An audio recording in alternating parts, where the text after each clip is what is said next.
Before 1941, if we thought of the Pacific Islands at all, it was as atolls of exotic flowers that bloomed the year round in tropical splendor, of native dances and colorful in remote lands of beauty and romance. Here in a vast expanse of millions of square miles of blue sea are the islands of World War II, tiny dots of green in the watery wastes. Not so far from our west coast are the Hawaiian Islands and famous Pearl Harbor.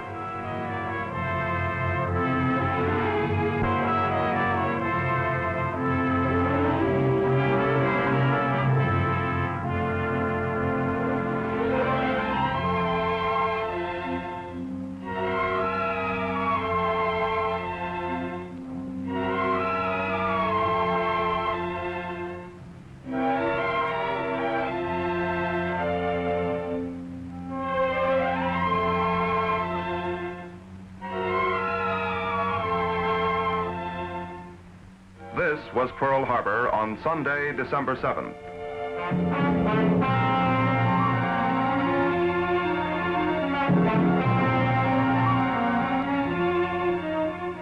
This was Pearl Harbor in World War II.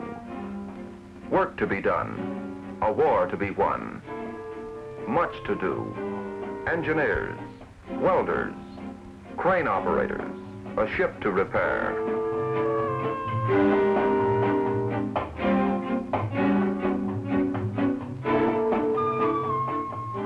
This was Hawaii at war. And this too was the islands in wartime, when the jitterbug met up with the hula hula, when fighting men wore garlands of fragrant and fragile tropical flowers around their necks, when they went swimming on the beach at Waikiki, the last place to have fun on the way out, or the first place on the way back.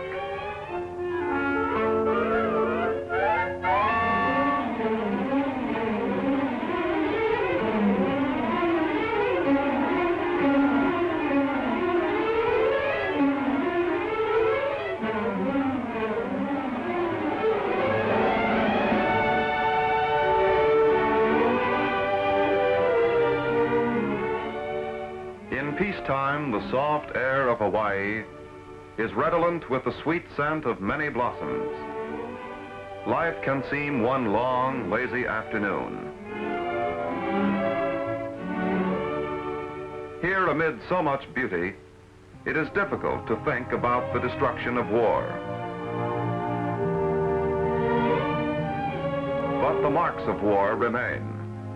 Here one sees now a building pitted with bullets, a tree through which ripped an enemy shell, a tablet honoring the 900 men who went down with the USS Arizona. Hickam Field, once the target for enemy bombers, rebuilt and in full operation.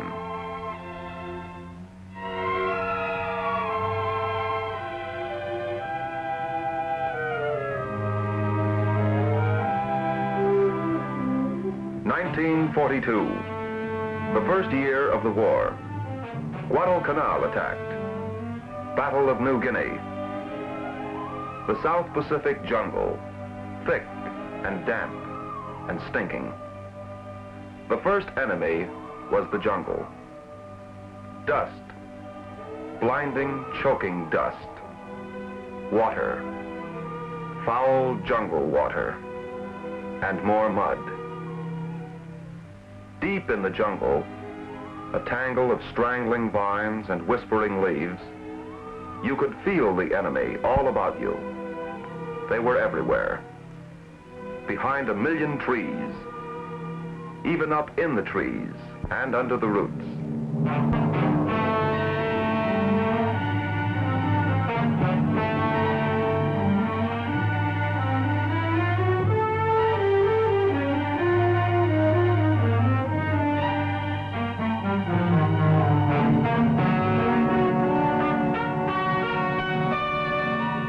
Then one day came thousands of fresh replacements.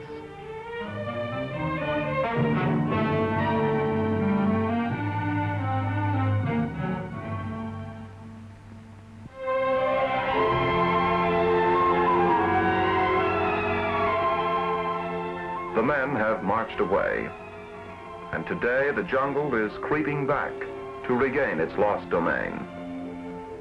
Slowly, the persistent lianas are reaching out their waving tendrils to obliterate the wreckage of war. Tenderly, the soft flowers wreathe a wheel.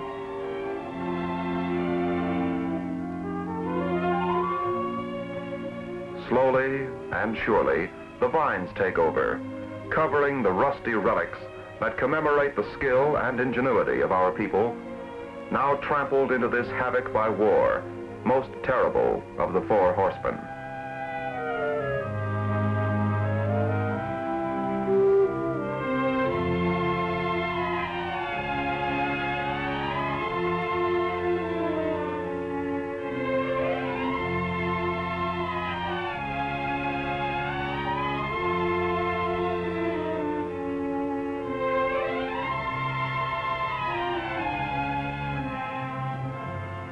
Offshore, beyond the reach of the vines and their leafy green camouflage, are enemy ships jutting out of the lagoons, gaunt monuments to grim battles. Most of them are now anchored by the shifting sands, but some that were beached the islanders, and now fly family wash instead of signal flags. Yes, life goes on, reviving the old customs and the old tales, handed down from the patriarchs to the youngsters. Once more there is the rhythmic pound of feet to the rhythmic beat of drums.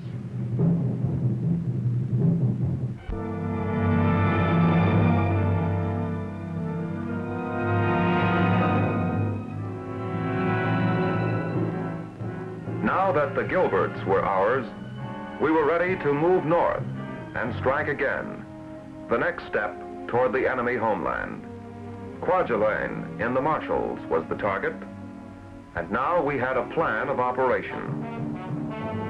Guadalcanal was a holding action. We had the men and the equipment at Tarawa and Makin, and we attained our objectives. Now we were learning a pattern. Bomb and strafe every hour, day after day, for a month. Then came D-Day, and we invaded the island. The carriers moved in, and the cruisers moved in. Then the battle wagons spoke in their thunderous voice. The island seemed to rock under the impact of a devastating bombardment. One by one, the enemy installations were knocked out. Now he was softened up. Now it was time for the foot soldier to go ashore. This was it.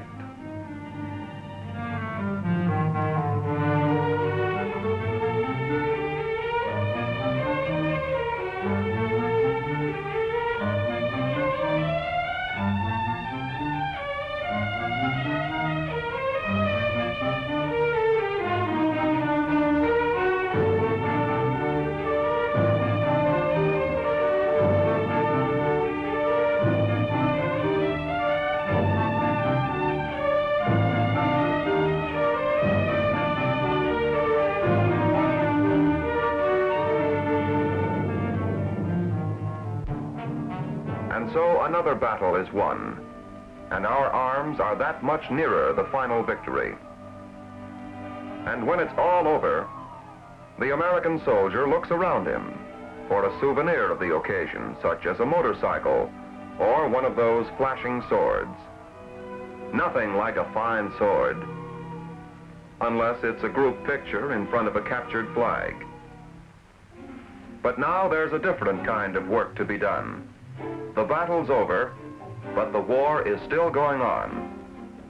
And that means supplies and trucks to transport them.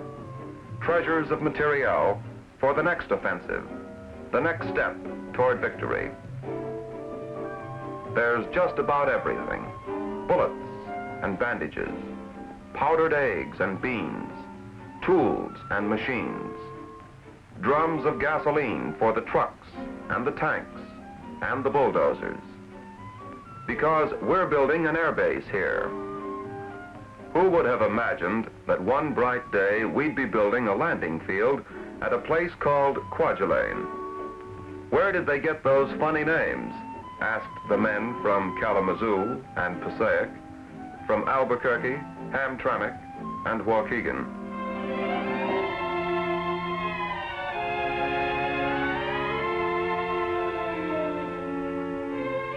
Today, the Kwajalein base, unlike most temporary bases that were hastily fabricated in the war, is still in operation as a main stopover point between Japan and the Philippines and the Hawaiian Islands.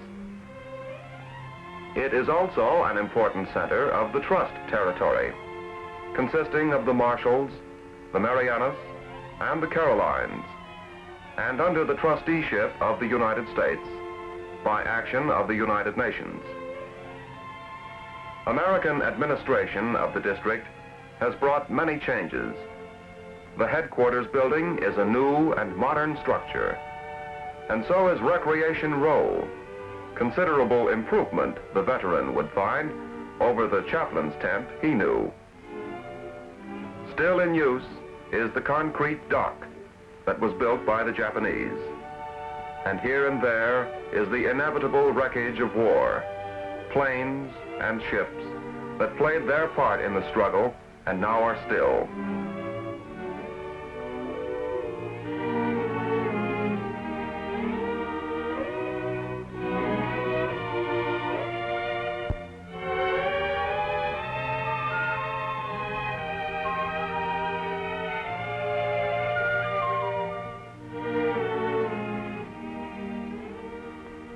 An enemy gun that was silenced long ago, and there an enemy pillbox festooned with vines.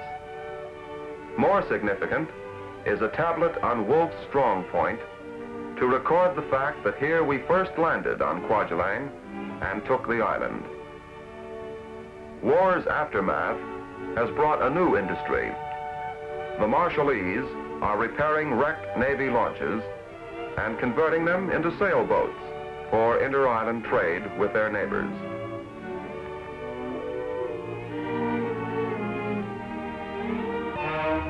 By the middle of 1944, we were well on our way. Now we're about to invade Guam, more than 1,000 miles to the west. And here again was the same familiar pattern of island hopping in the Pacific, for we had learned our lesson well. The invasion fleet, the bombardment, the amphibs streaking for the beach. The Marines have landed.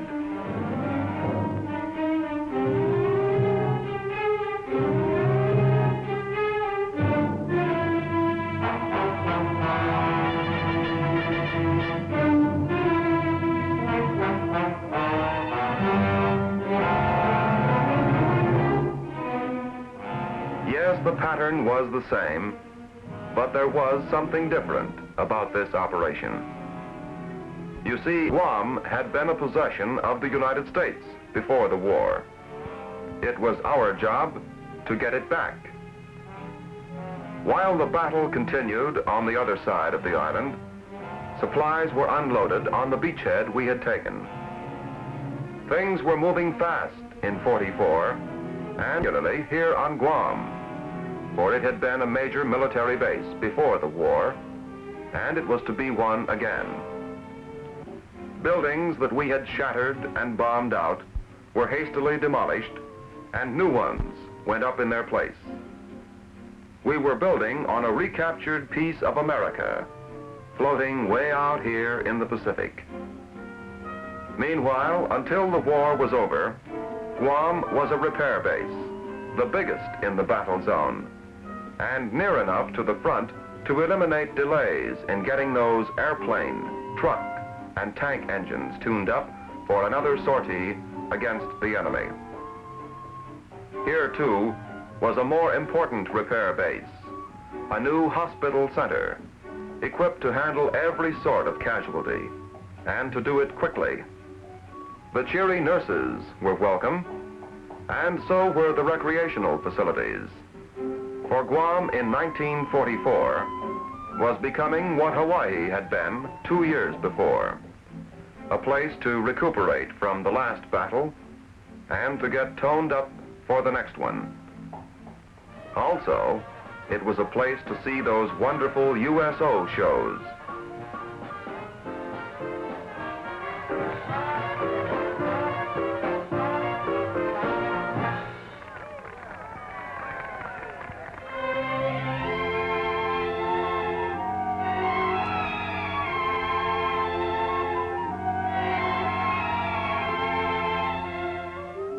Today, the tropical shoreline is still punctuated with the wreckage of invasion craft.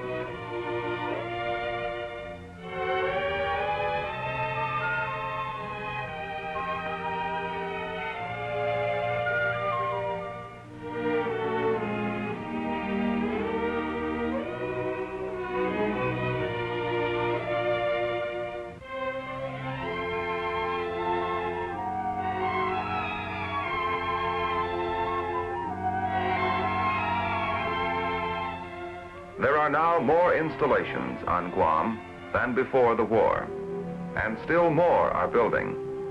There is a new post office, and the old one has been converted to a public market. The Marines are quartered in Quonset barracks. Although most of the buildings are used for storage in this huge Navy supply depot that covers hundreds of acres. For centuries, the islanders were Christians. Complete freedom of worship has been restored.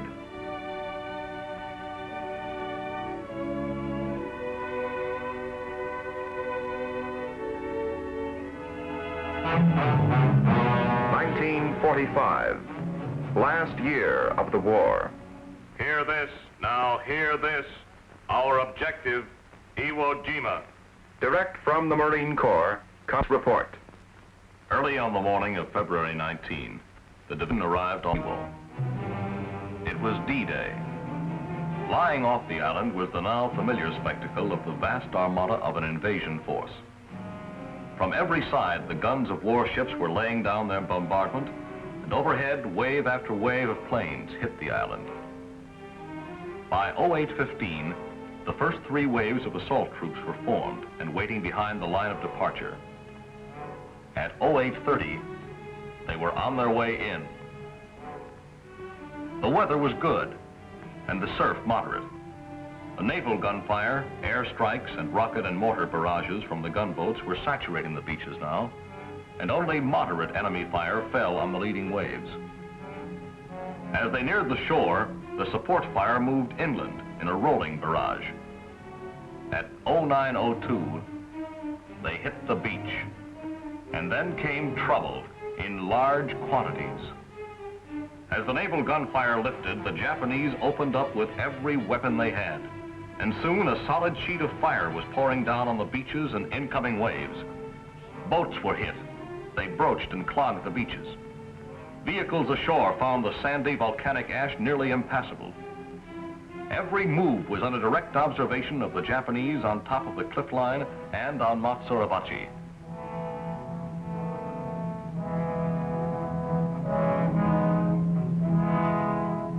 This was Iwo Jima in 1945. It was here on Blue Beach that the Marines landed.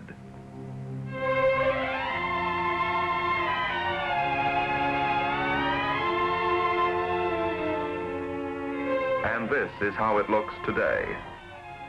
Wreckage that was sunk in shallow water is now buried deep in the sand. The beach is still strewn with exploded shells.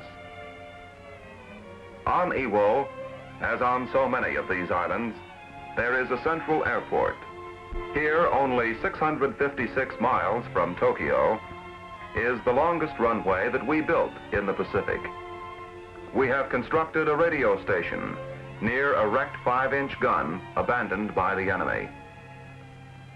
This lone diesel generator is the principal equipment of what GIs stationed here have impressively named Iwo Jima Power and Light Incorporated. The GIs parade in the shadow of the enemy's natural fortress on Iwo, unchanged since the war. Mount Suribachi. It no longer seems forbidding, but if you look down from the summit, you realize with a shudder that from this commanding position, the enemy could rake the entire beach with heavy guns. It was a desperately fought battle, but we won it.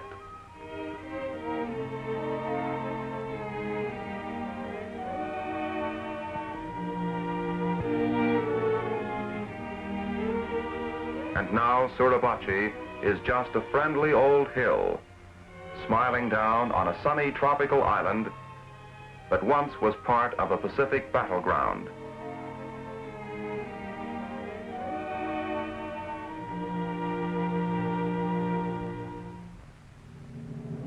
Okinawa, April 1945. We're heading for still another D-Day. The war has been going on for nearly 3.5 years. Is an established routine. You could spot the real veterans because they left nothing to chance. They spent hours cleaning and polishing and sharpening. This was individual preparedness. Briefing, and that means it won't be long now. Every man gets a clear idea of the terrain and the objectives, as well as the hazards, from those wonderful maps of ours. K rations are distributed, and then over the side, and once more the amphibs head for the beach.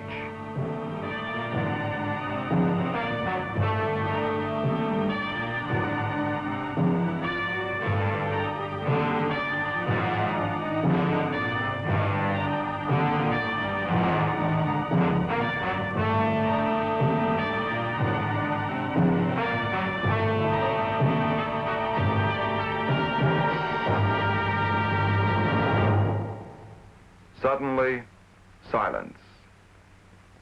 A man walks wearily along a dusty road. The battle is over. And now RGI has reading material, printed in a strange language. There's a miniature rodeo on Okinawa with Japanese broncos. And RGI's found other things to do, too.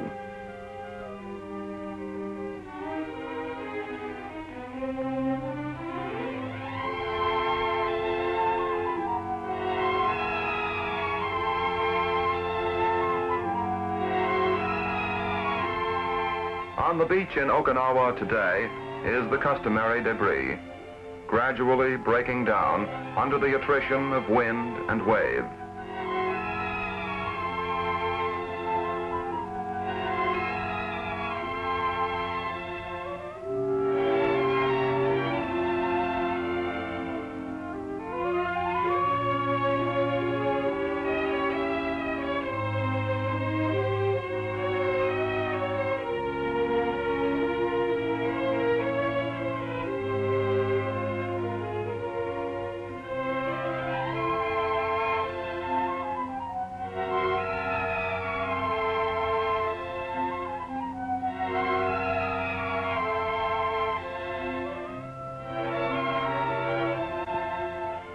But something new has been added.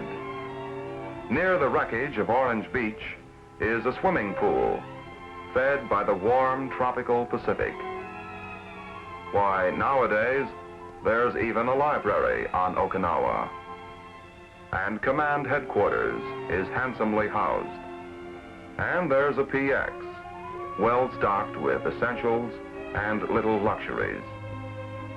There are clubs, too, and all sorts of athletic activity.